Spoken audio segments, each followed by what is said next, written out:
Esta es la historia de Yuyu, un emprendimiento familiar que a pesar de que tiene un poco más de un año, su origen data desde la década de los 80. ¿Y qué pasó en los 80? Un grupo de jóvenes profesionales, entonces, porque ahora ya estamos viejitos, nos pusimos a meditar alrededor de la pertinencia de la agricultura convencional, de la agricultura basada en el paquete tecnológico preconizado por la denominada Revolución Verde. El uso de maquinaria, el uso de fertilizantes químicos sintéticos, de semillas mejoradas que tipo híbridos, de plaguicidas, es decir, estos venenos que son insecticidas, fungicidas, herbicidas, rodenticidas, todo eso. Para esto, claro, yo ya había hecho alguna experiencia en la Fundación Brethren y teníamos un centro experimental, el Centro de Tecnología Popular. Ahí hacíamos toda una diversidad de producción agrícola, poco rescatando los sistemas prehispánicos de producción de la zona. Y dentro de eso, pues incorporamos nosotros el famoso huerto familiar orgánico. Un poquito antes yo había viajado a Chile y aprendí a hacer el famoso huerto familiar. Vine, lo mostré acá en la fundación a todos los compañeros, les encantó y comenzamos a difundirlo. Y en ese contexto, parece que fue 85, 86, de repente yo comencé a trabajar con Luis Ricardo Echeverría Sánchez, mi buen amigo. Entonces, él me dijo que alguien de el colegio Gabriela Mistral o un grupo de chicas estaba interesado en la producción orgánica. Entonces nosotros fuimos allá al barrio Manuelita Sáenz. Mire que yo no sabía que era su abuela, usted ni nacía siquiera. Bueno, entonces comenzamos a trabajar con las chicas y vaya que hicimos un huerto hermoso. Le llamaba la atención a todo el mundo y de ahí comenzó a propagarse al punto que este momento es parte de la política del municipio del Distrito Metropolitano de Quito. Según mi tío Ricardo me contaba que este sería el primer huerto orgánico de Quito. Así es, el primer huerto orgánico de Quito, claro que sí.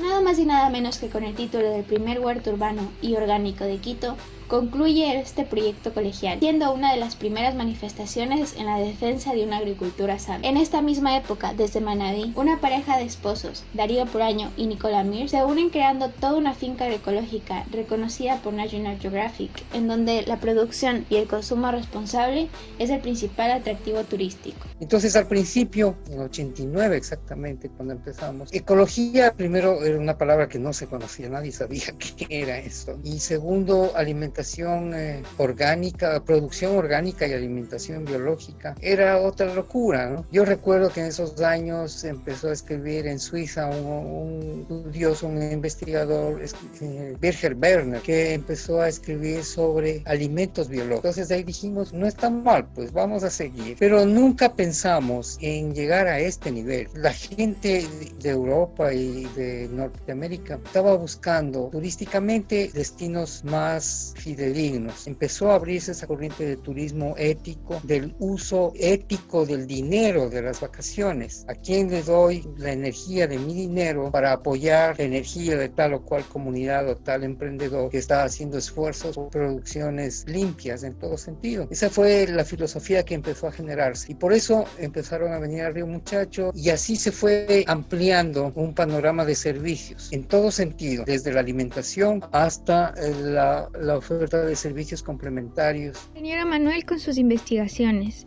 el huerto de mi abuelita que se convirtió luego en una finca, Darío y Río Muchacho. Muchas personas empezaron a trabajar demostrando de que se puede crear agricultura sin la necesidad de químicos.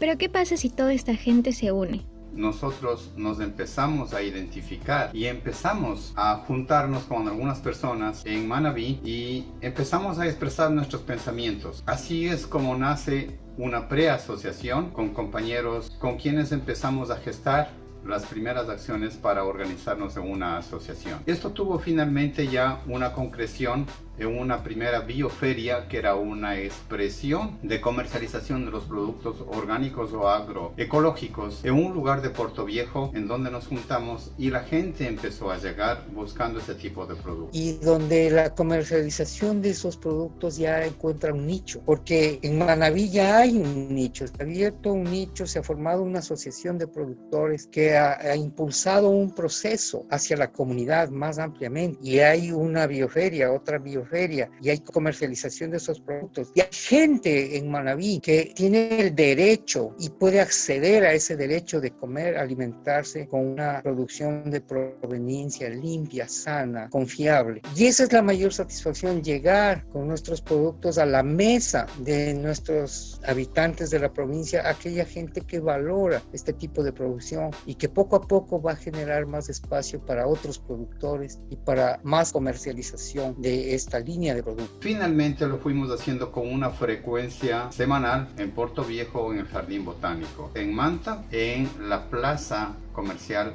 La Cuadra y posteriormente en el hotel Windham Sail Plus. Y allí lo hicimos hasta el 12 de marzo, donde tuvimos que suspender por razones de la pandemia. Pero nosotros fuimos encontrando cada vez que poníamos en práctica esta relación directa entre el productor con el consumidor, encontrábamos que era la manera de concientizar respecto del uso de los productos, de explicarle cómo es que nosotros obtenemos ese tipo de productos y le enseñamos, le invitamos a ser parte de ese proceso haciendo una base de datos. Y había mucha gente que con frecuencia decía: no puedo concurrir a la bioferia, pero yo quiero esos productos de ustedes. Entonces nació la idea de empezar a hacer la entrega a esas personas en su domicilio, indudablemente manteniendo el principio de no utilizar los plásticos. Y tuve que concurrir a Pachinche adentro, en donde están los artesanos que elaboran las canastas, para hacerles pedidos de canastas en los cuales hacemos la entrega en las bioferias y después a domicilio.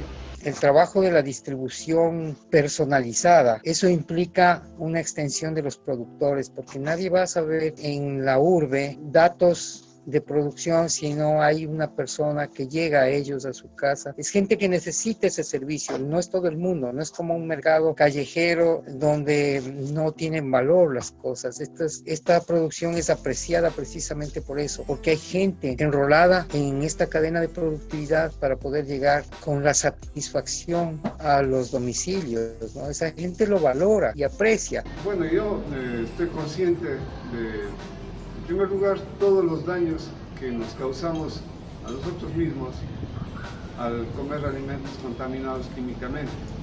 Y en segundo lugar, estoy consciente también de los daños que causamos a la naturaleza con una forma de producción agresiva con toda forma de vida, contaminando suelos, ríos, la atmósfera.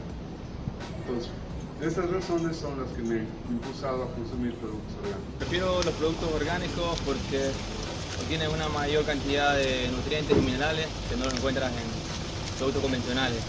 Por el mismo hecho de que la tierra es un poco más fértil cuando utilizas productos orgánicos, y en los productos convencionales tienes todos estos químicos que se le agregan a los vegetales, a las frutas, cosa que también nosotros asimilamos y luego tenemos serios problemas. Hay otros valores que forman parte, hay otros ingredientes que son valorados por el trabajo humano y por la responsabilidad social. Es ahí donde un producto orgánico puesto al mercado tiene mucho más valor, porque hay gente consciente de otra comprensión que acepta como parte del valor del producto por los ingredientes que contiene, y no son parte solamente para una salsa, sino también es el cuidado del agua, la siembra de los árboles, la producción de lluvia, por arte de magia, sino por arte de manejar bien los recursos.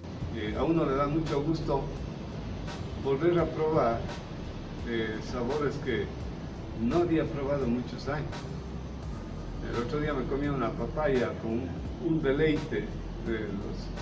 La química le quita, esa es la perversión de la química, le quita el perfume a las flores, el sabor a las frutas, a las verduras, y muchas veces uno ya no comía la cáscara de algunas frutas. He vuelto a comer la cáscara y me encanta. En los productos que nosotros hacemos la entrega a domicilio, tenemos un contacto directo con el productor porque somos parte de la asociación y nosotros hacemos visita a la zona de producción, a la zona de cultivo, a las fincas donde se producen estos productos de manera agroecológica. Así es como funciona Yuyu. Nosotros enviamos una lista a nuestros clientes con los productos que están disponibles para la semana.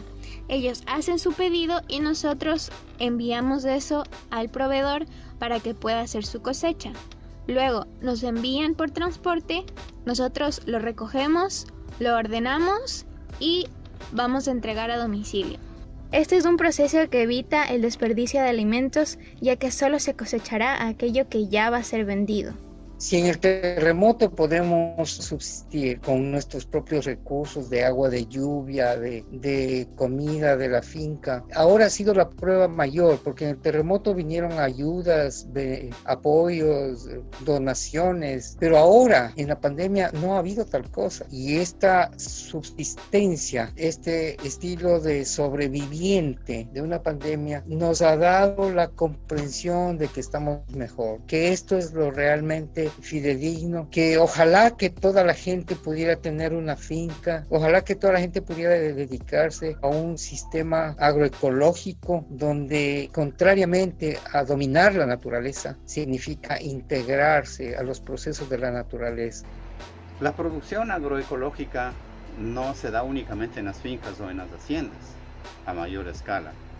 También la podemos ejercitar como parte de la soberanía alimentaria en cada una de las casas, y esto es la soberanía alimentaria, la capacidad que tiene cada uno de definir lo que se va a alimentar de la forma como va a obtener los alimentos. Aquí tenía yo un jardín del que me enorgullecía, que alimentaba mucho mi ego cada vez que alguien pasaba y me decía qué lindo su jardín, y lo regaba y lo podaba. Pero la pandemia fue una maravillosa oportunidad para cambiar de pensamiento. Mire, yo por ejemplo aquí al lado de mi casa, en un pequeño jardín, tenemos con los vecinos un huerto familiar. Justo ahora, con motivo de la pandemia, no se puede salir, entonces es un espacio, uno para trabajar, para poner el cuerpo en movimiento, porque la inercia hace mucho daño, pero también para producir. Y vaya que se producen cosas de muy buena calidad con el método orgánico. Una diversidad de cultivos. Miren este pequeño huerto, nosotros tenemos 36 especies, entre frutales, hortalizas, hierbas medicinales de condimento, que son lo principal, ¿no? Y así, tarde o temprano, aquellos que defendemos la vida y la tierra, en algún momento nos encontramos. En esta foto está mi abuelita, la misma que con el ingeniero Suquilianda fundó el primer huerto orgánico de Quito, conociéndose con Darío, que tal vez sea el fundador de la primera finca agroecológica de Manabí. Juntos, aprendiendo en un curso para seguir defendiendo esta agricultura que protege la vida. Ella ya me dejó a mí el legado y yo lo continuaré. Y tú puedes empezar, ya sea apoyando a la gente que realiza esta agricultura o empezando tú mismo con una finca si es posible o un pequeño huerto en tu jardín. No importa. Lo importante es que todos participemos en la defensa de la agricultura que no daña la tierra y que cuida la vida. Y hasta ahora sigue, ¿sabe? Mi bisabuela aún tiene un espacio en el terreno en donde sigue produciendo orgánico. Y sigue creciendo lindo, rábanos enormes. Qué lindo, vea usted. Claro, ese fue el primer huerto orgánico en el área metropolitana de Quito.